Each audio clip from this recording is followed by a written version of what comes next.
Alors on trouve ça bucolique, les petites abeilles, les machins, et tout ça c'est en train de crever. Et moi j'en ai marre, faites quelque chose.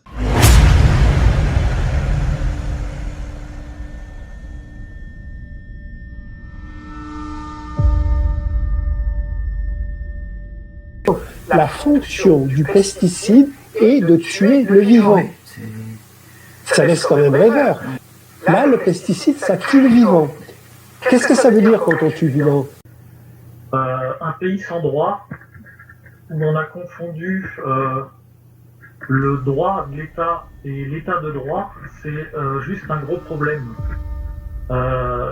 Toutes les procédures qui sont faites, que ce soit contre les pesticides, les banques et l'État aujourd'hui, sont vouées à des durées de combat extrêmement qui durent 15-20 ans. Sur le cas des pesticides, c'est dramatique parce que les gens sont morts avant d'en avoir vu le bout.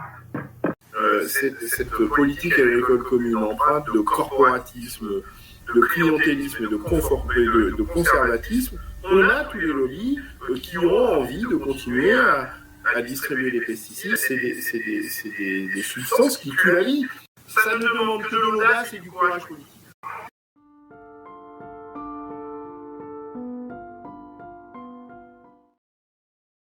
Benoît, Christophe, Étienne, merci d'être là.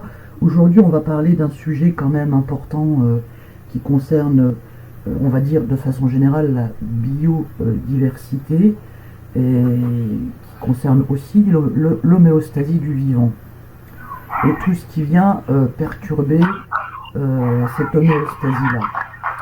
Donc, je vais vous laisser vous présenter, simplement en précisant que si je vous ai sollicité, c'est parce que moi j'ai relevé un article du Figaro il y a quelque temps où a été réautorisé un produit tueur d'abeilles, en particulier, c'est comme ça qu'on le nomme, alors qu'il avait été interdit en 2018. C'est ce qu'on appelle les néonicotinoïdes. Donc c'est un nom aussi bancal que les dégâts qu'il fait. Donc je vais vous laisser un petit peu aborder le sujet tous les trois et vous allez commencer par vous présenter chacun votre tour si vous le souhaitez. Étienne, c'est à vous, on vous écoute. Merci. Bonjour, je suis Étienne Dervieux, je suis adhérent au CRIGEN. Le CRIGEN, c'est le comité de recherche et d'information indépendante sur le génie génétique. Fondamentalement, depuis 5 ans, avec un collectif qui s'appelle Big Data, d'abord sous l'égide de Oui Rivière de Bretagne et maintenant sous l'égide du CRIGEN, je me suis spécialisé dans les analyses de bases de données qui sont publiées par l'État, donc qui sont officielles et qui recensent les quantités de pesticides, de médicaments, de nitrates ou de différentes choses qu'on peut retrouver dans l'eau, dans les eaux brutes, c'est-à-dire dans les eaux de rivière et dans les eaux potables. Donc, mon analyse est essentiellement une analyse technique qui tente de montrer à travers les données que l'État nous fournit qu'on est envahi par les pesticides et que ces pesticides sont dangereux à la fois pour la santé de la population, mais aussi pour la santé de l'environnement. Très bien. Est-ce que vous pourriez, Étienne, répéter ce que c'est que le CRIGEN pour être plus précis? Le CRIGEN, c'est le comité de recherche indépendant d'information sur le génie des génétiques. On s'intéresse essentiellement aux OGM, aux perturbateurs endocriniens, aux pesticides, actuellement on regarde beaucoup dans le forçage génétique. Le forçage génétique, ça consiste à couper des petits morceaux d'ADN, par les remplacer par d'autres ADN et créer des chimères, c'est-à-dire des monstres. C'est assez intéressant d'un point de vue scientifique et d'un point de vue éthique, ça pose énormément de problèmes. Le CRIGEN est une réunion de scientifiques de haut niveau en biologie. Benoît, on vous écoute. Alors Benoît Lito, je suis petit-fils de paysan, fils d'exploitant agricole. Ça donne une petite différence déjà entre ce que c'est qu'un paysan et un exploitant. Et je suis de formation agricole, je suis agronome de formation, spécialiste des sujets de l'eau, de la génétique, et avec une compétence transversale qui est l'agronomie et l'agroécologie plus globalement. J'ai un parcours professionnel dans la vie, dans le monde de l'entreprise privée, la coopération agricole, des bureaux d'études sur le sujet de l'eau, sur des sujets de génétique, mise au point d'OGM justement. J'ai travaillé également dans le secteur public pour les haras nationaux, où j'ai travaillé sur la mise au point de clones, et j'ai fini ma carrière avant d'être paysan, donc ma carrière salariée, à un poste de conservateur du patrimoine, où ma spécialité est la préservation du patrimoine vivant. Et donc à 40 ans, je suis devenu paysan sur une structure qui était très intensive, très productiviste, qu'on pourrait même qualifier d'industrielle, en monoculture de maïs irrigué, que j'ai converti par des pratiques agroécologiques en une ferme qui est en polyculture et polyélevage, donc où il y a plusieurs types d'activités végétales et animales, qui a été récompensé en 2009 du Trophée national de l'agriculture durable. Et j'ai également, de façon concomitante à mon choix de devenir paysan, je me suis également engagé dans la vie politique, puisque en 2010, je suis devenu vice-président de la région Poitou-Charentes, où j'étais en charge de la ruralité, l'agriculture, la pêche et les cultures marines. En 2015, j'ai été réélu conseiller régional de Nouvelle-Aquitaine, et depuis 2019, je suis député européen. Je siège dans le groupe des Verts ALE au Parlement européen, et je siège dans la commission agriculture, dans la commission pêche et dans la commission développement économique. Voilà, et je suis, comme Étienne, membre du CRIGEN depuis quelques années maintenant, où moi j'ai un regard à la fois sur les pesticides et sur les sujets génétiques, comme mon parcours aurait pu le laisser deviner. Voilà. Merci beaucoup Benoît pour cette présentation. On passe à Christophe. Oui, alors bonjour à tous. Moi j'ai pas de mandat. Je fais de la représentation pour la conf au sein de l'ANSES sur un dossier qui est celui des prosulfocarbes. Et c'est ça d'ailleurs qui m'a mis en contact avec Étienne, entre autres. Je suis donc arboriculteur en bio depuis 2007 et donc en agriculteur depuis 1988. Voilà. Merci beaucoup Christophe. Donc, on va rentrer dans le vif du sujet. On va commencer par Étienne qui va nous expliquer un peu dans le cadre des recherches, de la vente et de l'impact de ces produits sur la santé. J'ai un peu parcouru l'enquête que vous m'avez transmise. Effectivement, c'est assez éloquent. En matière de santé, c'est plutôt inquiétant. Donc, je vous laisse la parole. Merci. Donc, je ne sais pas, j'ai quelques diapos, pas beaucoup. Je vais essayer de vous les présenter. Je ne sais pas si vous les voyez.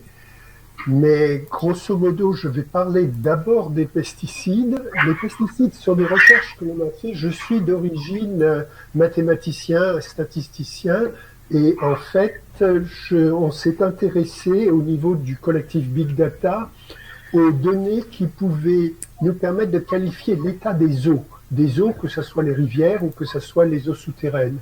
Et on s'est aperçu qu'il y avait plusieurs centaines, je dis bien centaines, de substances pesticides dans toutes les eaux brutes de toute la France. Les pesticides dans l'environnement ont une particularité, c'est qu'ils se transforment en de nouvelles substances pesticides qu'on appelle des métabolites, qui sont tout aussi dangereuses que les pesticides et qui se multiplient. C'est-à-dire qu'un pesticide peut donner entre 8 ou 10 pesticides. Alors c'est important de retenir cette notion parce que dans l'environnement, les substances qui ont été épandues vont être mises dans le sol et vont se transformer en d'autres substances. Et toutes ces autres substances, elles vont se retrouver dans l'environnement et en particulier dans l'eau. Et cette eau est utilisée pour faire de l'eau potable.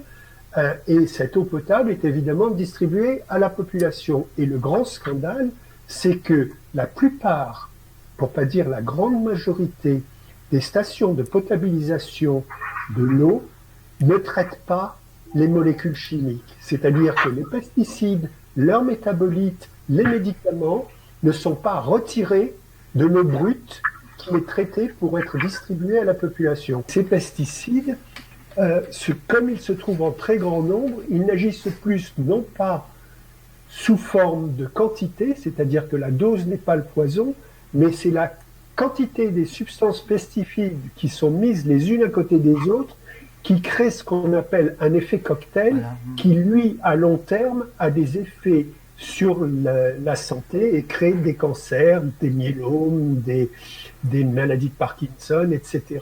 Parce qu'en fait, l'effet cocktail dont vous parlez, ça potentialise les effets néfastes de toutes ces... Ça non seulement les potentialise, mais ça les entretient sur le long terme. Et le long terme, ça veut dire plusieurs générations. Et ça, c'est très, très ennuyeux. Alors, en première ligne, j'ai envie de vous demander, Étienne, en première ligne, sont quand même les professionnels qui sont en contact avec ces produits-là. Alors, en première ligne, ce sont les agriculteurs. Si vous voyez la fenêtre que je vous ai montrée, là, vous voyez la vente des substances pesticides. C'est en moyenne 70 000 tonnes par an. 70 000 tonnes par an, c'est énorme. Il faut effectivement des ouvriers pour traiter ces pesticides, pour distribuer ces pesticides, pour vendre ces pesticides et pour épandre ces pesticides dans les champs. Alors, ces pesticides sont plus ou moins dangereux. Certains sont plus nocifs que d'autres, d'autres sont moins nocifs. On entend beaucoup de débats qui nous disent le glyphosate, c'est pas si dangereux que ça. C'est dangereux, c'est une substance dangereuse, mais ce qui est beaucoup plus dangereux, ce sont les adjuvants, c'est-à-dire tous les éléments qu'on rajoute à la substance glyphosate, donc à la substance pesticide, qui comprennent par exemple de l'arsenic. L'arsenic, tout le monde sait que c'est pas une boisson recommandée. Et évidemment, ces produits-là, mélangés aux substances pesticides, deviennent très néfastes. Et l'ensemble, par exemple le Roundup, ce qui est dangereux, c'est le mélange. C'est le mélange de la substance glyphosate avec tous les adjuvants qui sont gardés secrets par les industriels. On va parler des pesticides du côté des néonicotinoïdes en montrant que ces néonicotinoïdes se retrouvent dans l'eau qui est distribuée à la population, que ces néonicotinoïdes, évidemment, si on les retrouve dans l'eau, ça veut dire qu'ils sont dans l'environnement d'une manière générale. Qu'est-ce que ça veut dire dans l'environnement? Ça veut dire dans les aliments, ça veut dire dans l'eau, ça veut dire dans l'air, ça veut dire partout. Autrement dit, les pesticides qui sont épandus sur les champs ne restent pas que sur les champs.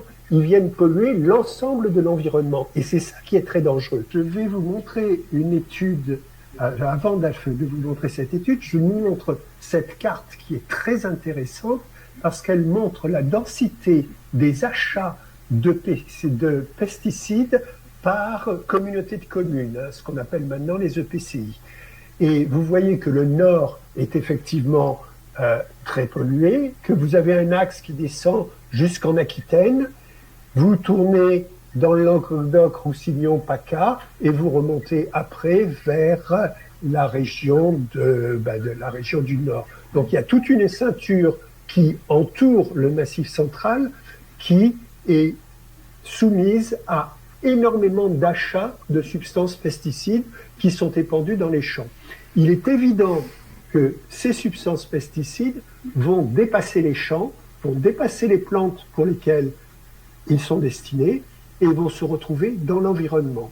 Et alors, il y a une étude Agrican, qui est une étude qui est faite sur une vingtaine de départements, qui couvre les registres des cancers. C'est une étude sur les maladies chroniques, et en particulier les cancers, département par département, à partir des registres qui viennent des hôpitaux. Il serait intéressant de reprendre l'étude Agrican et de la faire et de chercher à la faire sur les territoires qui achètent le plus de quantité de pesticides. Alors justement, je vais rebondir là-dessus, Étienne, si vous le permettez, pour demander un peu à Christophe comment il vit ça, lui, dans son exploitation au quotidien, en tant qu'agriculteur bio.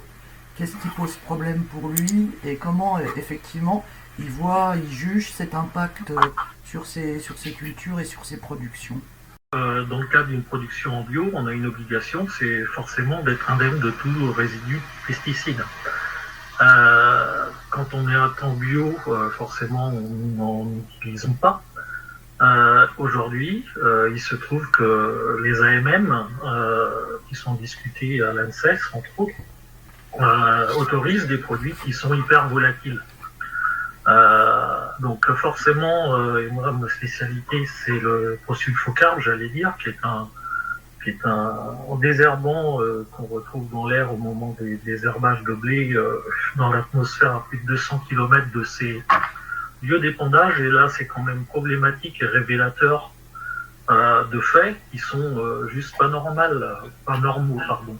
À savoir que moi, ce que j'aimerais, c'est que à partir du moment où je suis pas contre l'utilisation des pesticides, on va dire, par mes collègues agriculteurs conventionnels, par contre, il est quand même fâcheux que ceux qu'ils utilisent ne restent pas sur les parcelles qu'ils cultivent, s'échappent dans l'atmosphère et sont assimilables par mes productions qui sont en bio, Tes pommes en particulier et aussi par la population, puisque tout le monde respire, et qu'à partir du moment où si la pomme est révélatrice d'une absorption d'un produit qui ne lui est pas destiné, je préfère ne pas vous parler de vos poumons, quoi.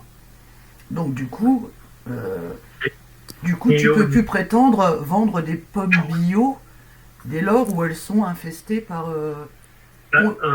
disons qu'on a des risques aujourd'hui de suppression de nos certificats bio du fait de l'utilisation de produits par nos voisins. C'est quand même un comble. Il se trouve que moi j'ai siégé à l'ANSES justement pour me battre contre l'autorisation de mise sur le marché de ce genre de produits.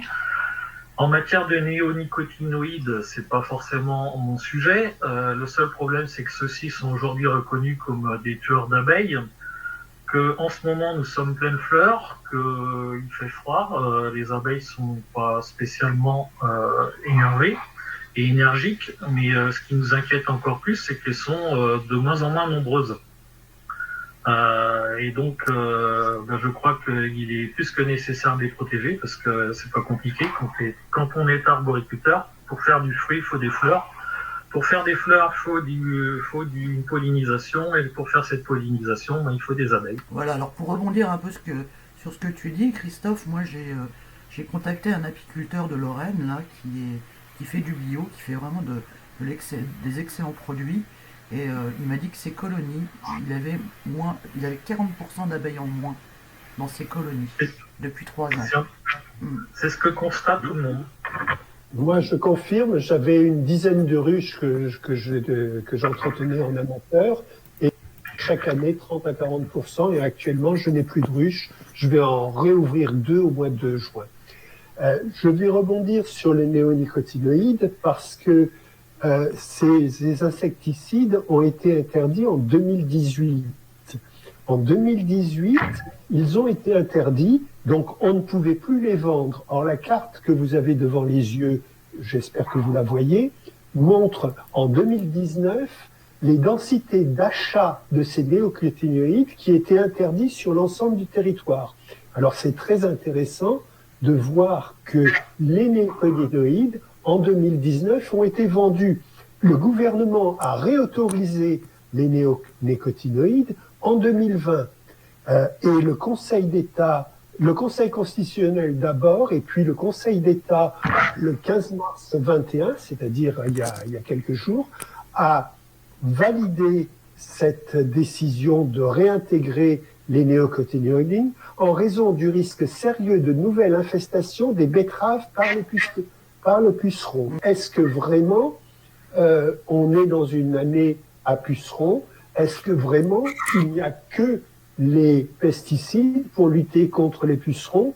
Est-ce que les prescriptions des 3 grandes filières sucrières, Téréos, Cristal Union et Saint-Louis, qui sont finalement les grands responsables de la vente de ces pesticides sur l'ensemble du territoire, c'est elles qui devrait payer la décontamination des eaux au niveau des stations de pasteurisation, mais aussi au niveau de l'environnement. Alors justement, Étienne, je voulais un petit peu, parce que vous avez posé une série de questions, et on a justement Benoît là qui est plus sur l'aspect politique, on va dire, qui peut peut-être déjà amener des réponses, ou qui peut peut-être effectivement prendre la parole sur l'aspect un peu politique des choses, qu'est-ce qui se joue, pourquoi c'est tellement difficile, Benoît, de faire bouger les choses à ce niveau-là, alors qu'on sait qu'il y a un vrai problème de santé publique à ce niveau-là.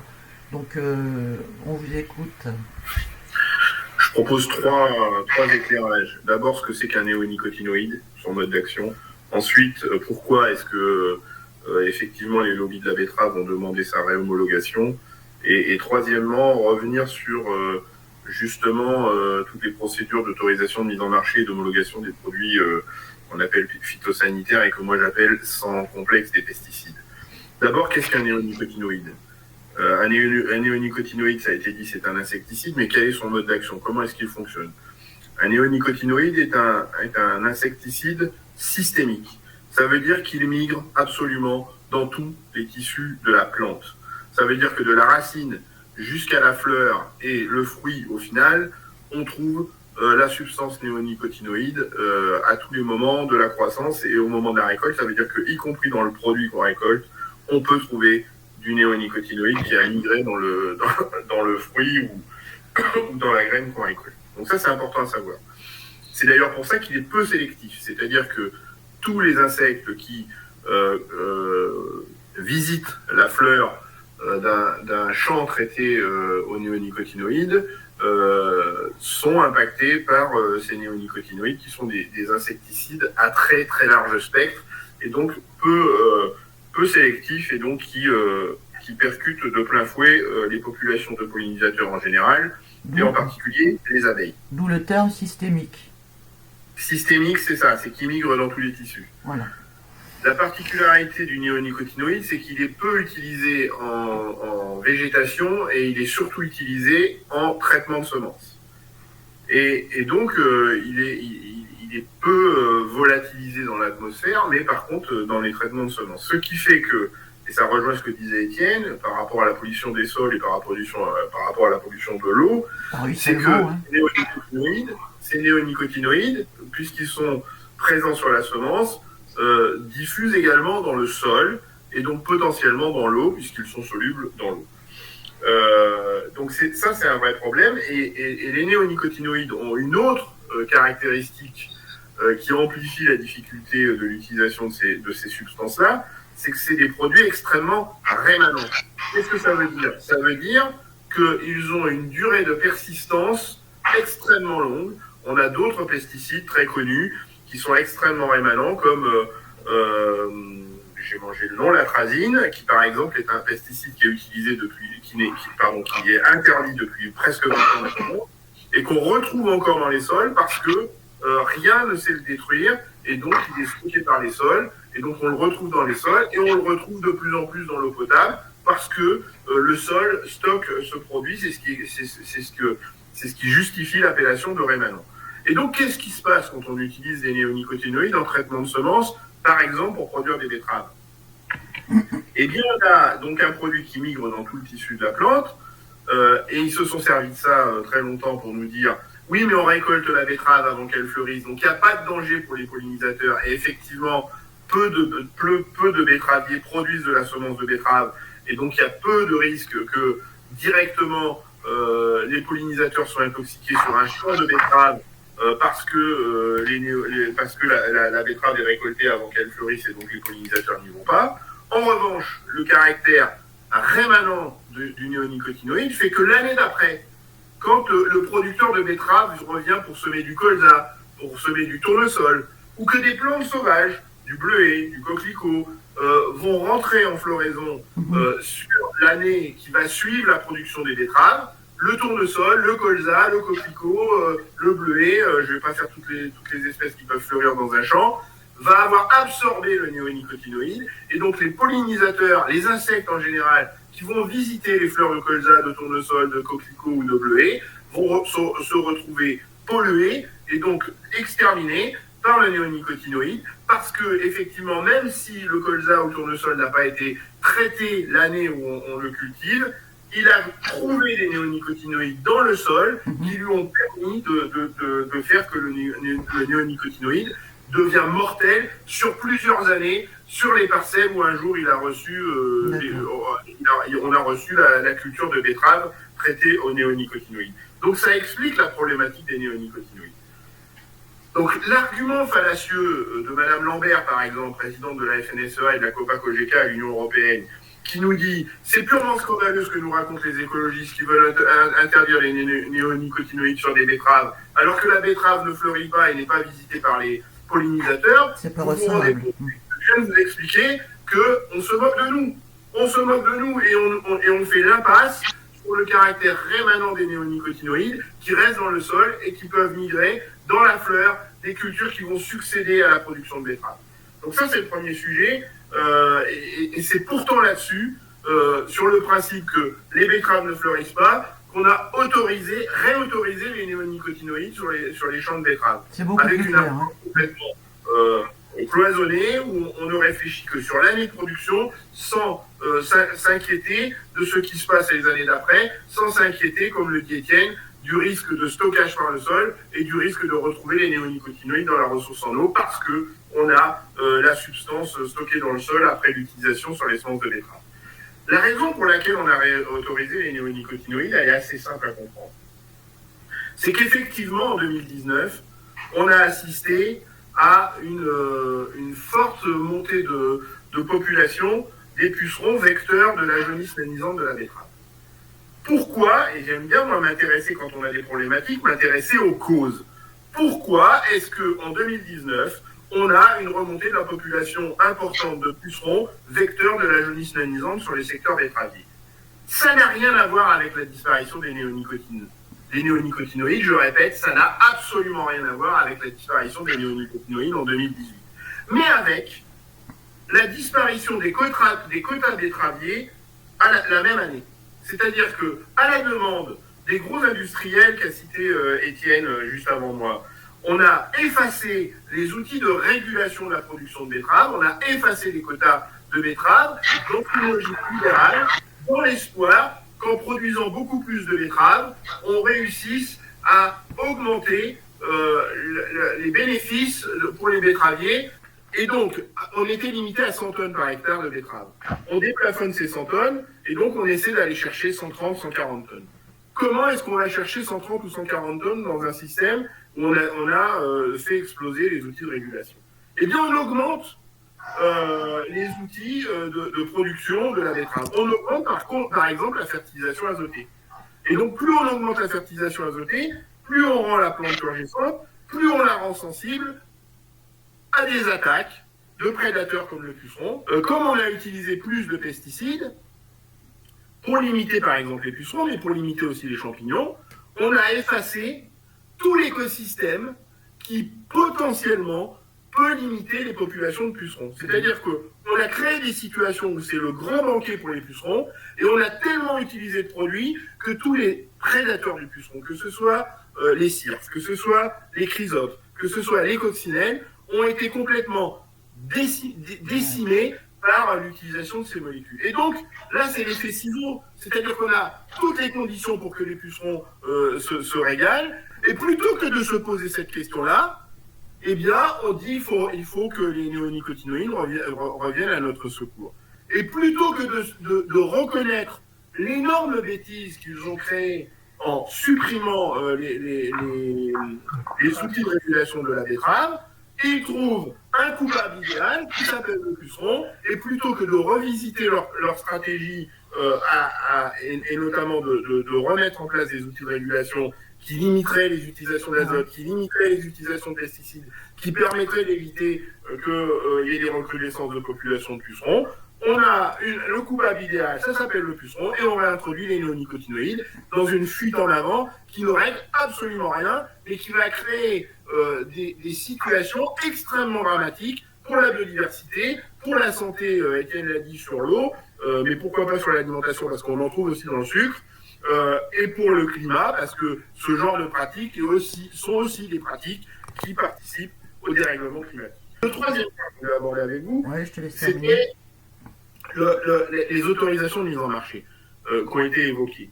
Aujourd'hui, on a lancé une campagne, on est 116 élus, eurodéputés, sénateurs, députés, à avoir attaqué l'EFSA, l'Agence sanitaire européenne, sur la façon dont on homologue aujourd'hui, on autorise les mises en marché des pesticides. Donc, quand on homologue du Roundup, par exemple, qui contient du glyphosate, on ne regarde que la toxicité du glyphosate. Et les coformulants sont absolument pas étudiés. De la même manière, les pesticides, dans la majorité des cas, excepté quelques exceptions, produisent des métabolites de décomposition, Étienne a dit, voilà, et donc potentiellement, ces métabolites de décomposition peuvent être à part entière, des substances extrêmement dangereuses qui passent absolument par les mailles de toute évaluation sanitaire. Donc on a un vrai risque sanitaire avec l'utilisation de ces pesticides. On a d'autres pesticides qui peuvent entrer dans la danse et qui se retrouvent toujours dans le même milieu, qui est l'eau en général, et qui fait que potentiellement dans l'eau, on a un véritable effet cocktail qui est particulièrement explosif pour notre santé. Et le dernier écueil redoutable de procédure d'homologation, c'est qu'à aucun moment, ni sur les molécules, ni sur les coformulants, ni sur les métabolites de décomposition, ni sur les cocktails de pesticides, on évalue la dangerosité sur le milieu marin.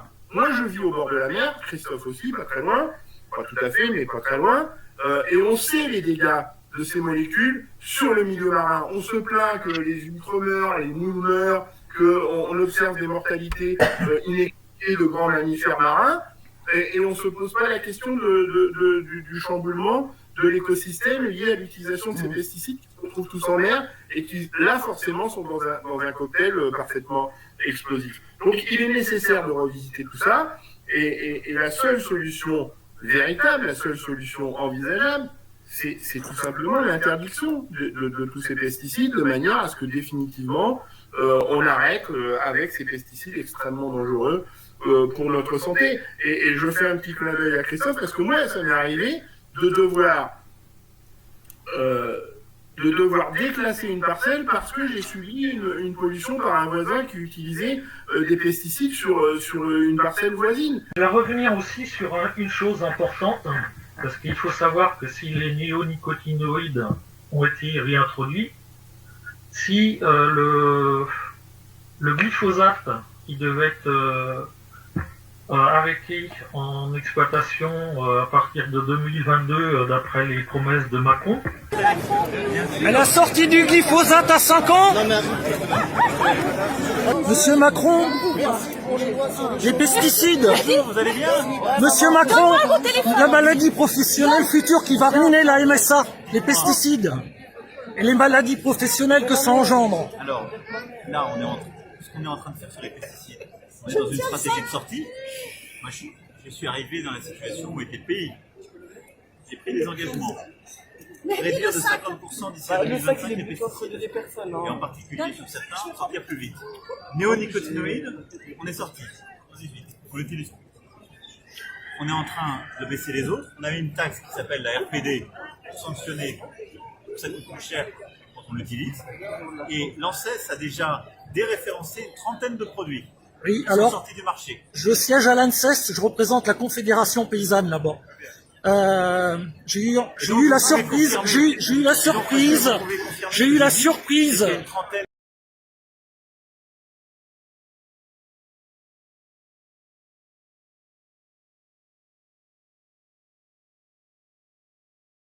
Il y a une trentaine de produits qui ont été déréférencés. À l'heure des bébés nés sans bras guipel, on a eu droit à un discours sinistre de notre ministre de l'Agriculture sur la non-preuve de la culpabilité des pesticides. Ça, oui, ça nous a laissé quand même un chaud espoir. Non, mais c'est-à-dire qu'en même temps, ce qui est bien, c'est de se référer à la science. Vous avez la ministre de l'Agriculture et la ministre de la Recherche. Oui, mais aujourd'hui, on ne peut plus nier. Moi, nous savons, sauf parce que je n'ai pas lu les dernières recherches scientifiques, tracer les choses. Moi, je suis comme vous. Je suis d'un tempérament, je dirais, prudent, voire inquiet, mais volontaire. Simplement, il faut être sérieux.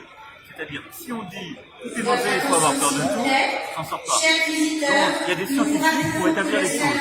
Quand les scientifiques disent quelque chose, on les suit. Quand les scientifiques ne l'établissent pas, on ne va pas les faire. On va pas simplement les faire. Et on va continuer ce chemin-là. Bah écoutez, on aimerait que l'ANSES prenne les bonnes décisions en tout cas. Bah, le prendre de manière indépendante avec des bah écoutez, moi je m'occupe du dossier Prosulfocarbe, j'aimerais bien qu'il s'en aille. Eh ben, je vous fais confiance pour continuer à vous battre au sein de l'ANSES, ça.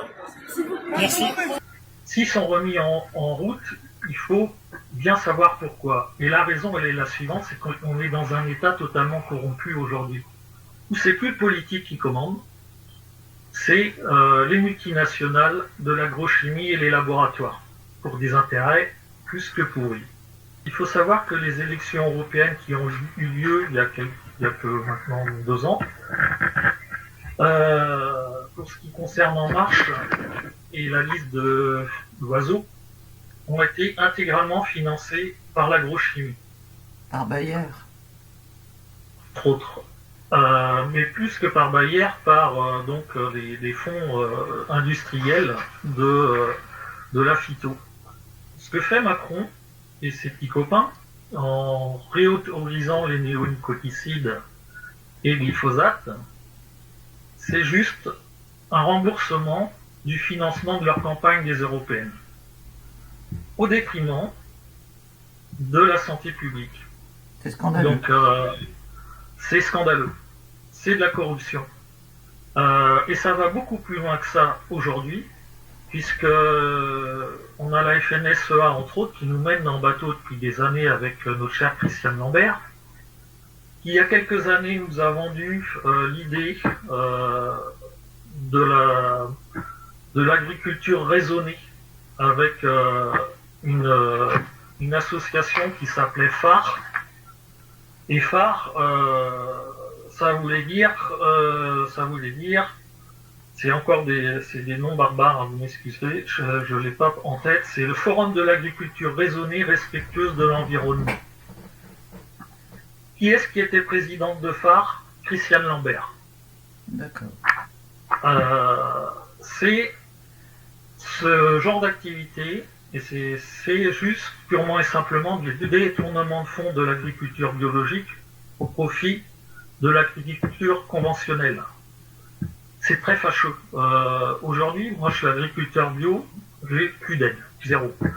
On est en train de nous vendre, avec l'appui de nos syndicats majoritaires, l'idée des HVE. C'est les produits à haute valeur environnementale.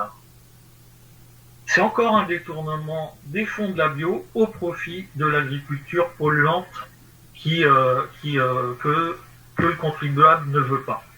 Donc il y a un moment, excusez-moi du peu, mais on a des distorsions de concurrence qui se font entre l'agriculture polluante et l'agriculture vertueuse, du fait justement des aides. Il n'est pas normal que l'impôt des gens va vers ceux qui ne vont pas dans leur sens. Pour mieux régner, on ne fait que diviser les gens et faire en sorte qu'ils se battent les uns contre les autres. Oui. Nos intérêts sont communs. Et s'il y a quelque chose qui est plus important que tout, c'est la santé des Français et de nos clients, puisque avant tout, on travaille de l'alimentaire et qu'il est normal de s'en préoccuper. Voilà. Ok. Bon courage à tous. Étienne, vous vouliez réintervenir, Étienne? Oui, je vais reprendre sur les nicotinoïdes qui sont susceptibles d'être retrouvés dans l'eau ou dans les aliments ou ailleurs. Mais les ARS, normalement, devraient tester au sortir des usines de potabilisation les pesticides. On sait qu'il y a au moins 13 différents néonicotinoïdes qui devraient être trouvés. Sur les 13, seulement 5 sont recherchés par les ARS. Sur toute la France, les ARS recherchent dans 7942 communes. Il y a 36 000 communes en France. Mais elles recherchent sur 7942 communes, seulement 5 des 13 substances qui pourraient être retrouvées. 7942 communes, multipliées par 12 mois, multipliées par 13 substances, ça voudrait dire environ 1 200 000 mesures. Les enfants, l'ARS en fait 15 000. Autrement dit, l'ARS ne fait pas son travail de savoir ce qu'il y a dans l'eau potable distribuée, pour des raisons financières, pour des raisons techniques, et c'est très très grave, parce que ce qu'on ne trouve pas dans l'eau c'est un indicateur. Si c'est dans l'eau, c'est dans l'environnement. Si c'est dans l'environnement, c'est probablement dans les aliments. Si c'est dans les aliments, c'est dans vos urines. C'est partout. Et le problème, il est là, c'est que ces déchets de pesticides sont partout dans l'environnement. Donc, on ne peut plus tolérer que, d'une part, les ARS ne mesurent pas exactement ce qui est à la sortie des eaux potables, parce que ça, c'est un indicateur pour savoir exactement ou avoir une idée de la contamination de l'ensemble de l'environnement. Cette feuille qu'on reçoit tous les ans, qui nous donne la qualité de l'eau, finalement, c'est du flan. Alors, cette feuille-là est un vrai scandale, parce que c'est un résumé d'un résumé d'un résumé. Elle donne que quelques mesures. Autrement dit, oui, ce que vous lisez, c'est intéressant. C'est probablement pas complètement faux, mais c'est loin d'être suffisant. On est incapable, mais absolument totalement incapable, d'avoir une idée de la quantité des déchets qui sont dans l'environnement. La seule chose dont on est sûr, c'est que ces déchets existent. On ne veut pas reconnaître que les déchets pesticides circulent librement dans l'ensemble de l'environnement et sont dangereux pour la santé, à la fois la santé de la population humaine, mais aussi la santé de l'environnement. Ce qui est important, c'est de savoir qu'il y a une directive européenne, qui est la directive 2008-98-CE, qui a ajouté qui a ajouté au mois de juin 2018 le point suivant, et je vous le dis. C'est un point qui traite sur le régime de responsabilité élargie des producteurs de déchets. Un ensemble de mesures prises par les États membres pour veiller à ce que les producteurs de produits assument la responsabilité financière ou la responsabilité financière et organisationnelle de la gestion de la phase déchets du cycle de vie d'un produit. C'est-à-dire, quand il se trouve dans l'environnement, les responsables sont les prescripteurs de ces produits. C'est-à-dire, dans le cas des néonicotinoïdes, ce sont Tereos, Cristal Union et Saint-Louis. Dans le cas des pesticides en général en Bretagne, c'est Triskalia, c'est effectivement tout Terena, etc. Ce sont tous ces gens-là. Donc effectivement, on a des responsables et les directives européennes devraient nous permettre d'attaquer en responsabilité à la fois morale et financière les responsables de ces pollutions et de ces contaminations. La fonction du pesticide est de tuer le vivant. Ça laisse quand même rêveur. C'est-à-dire que la fonction du nitrate, c'est de nourrir la plante. Oh, ça donne des algues vertes, c'est embêtant. Mais c'est pas tuer le vivant.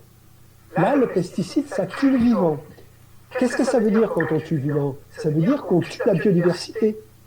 Quand on tue la biodiversité, qu'est-ce que ça veut dire? C'est qu'on fait disparaître, et la crise actuelle, la crise sanitaire actuelle en est un grand exemple, on tue la possibilité dans l'environnement de trouver des prédateurs qui vont réguler l'ensemble de la biodiversité, puisqu'on diminue la quantité des espèces qui peuvent interagir entre elles.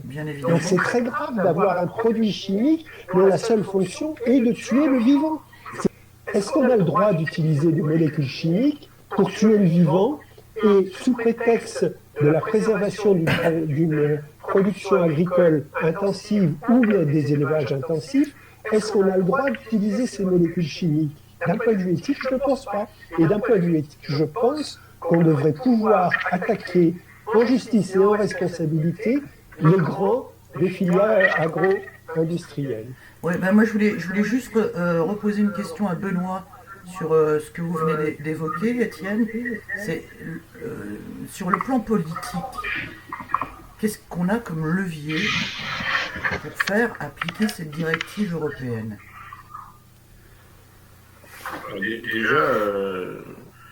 déjà effectivement faire le constat que les directives européennes, et notamment celles sur l'eau et sur les eaux souterraines d'ailleurs, mais sur l'air aussi, ont du mal à être tenues. On a eu une évaluation justement de l'efficacité de la directive cadre européenne sur l'eau en décembre 2020, là, et c'est juste un désastre. Et effectivement, ça convoque l'obligation de mettre en cohérence les politiques publiques. C'est-à-dire que on ne peut pas continuer d'avoir des ambitions élevées dans des directives cadres. Là, on a vraiment une forme de schizophrénie des politiques publiques qui est juste incompréhensible et qui est l'illustration parfaite du poids des lobbies qui, au détriment de l'intérêt commun, préservent leur intérêt économique. Parce que derrière cette politique agricole commune empreinte de corporatisme, de clientélisme et de conservatisme, on a tous les lobbies qui auront envie de continuer à distribuer les pesticides, à distribuer les engrais de synthèse. Et moi, je vais plus loin qu'Étienne. Moi, je dis que les engrais de synthèse sont aussi des biocides. Aux doses où ils sont utilisés, c'est des substances qui tuent la vie. La seule chose qui manque, c'est de l'audace et du courage politique. C'est-à-dire faire le bras d'honneur à tous les lobbyistes qui représentent une frange infiniment faible de la population et qui ne sont là que pour préserver leur intérêt privé, et enfin faire des politiques publiques qui servent à l'intérêt commun. Ça ne demande que de l'audace et du courage politique. Christophe, donc je vais te laisser la parole. Je vais faire un coucou à un chef de culture qui s'appelait Bibi, qui travaillait à la plantation Léritz, qui était un passionné de son métier, qui doit être en retraite maintenant, et qui et aujourd'hui doit être comme les autres victimes de ce qu'il a fait sans le savoir. Aux Antilles, il y a aujourd'hui un combat qui est pour moi un exemple, parce que je pense que c'est ce qui va nous arriver un peu partout sur le territoire. Ils ont eu une pollution au chlordécone il y a 20 ans. Au quoi? Au chlordécone.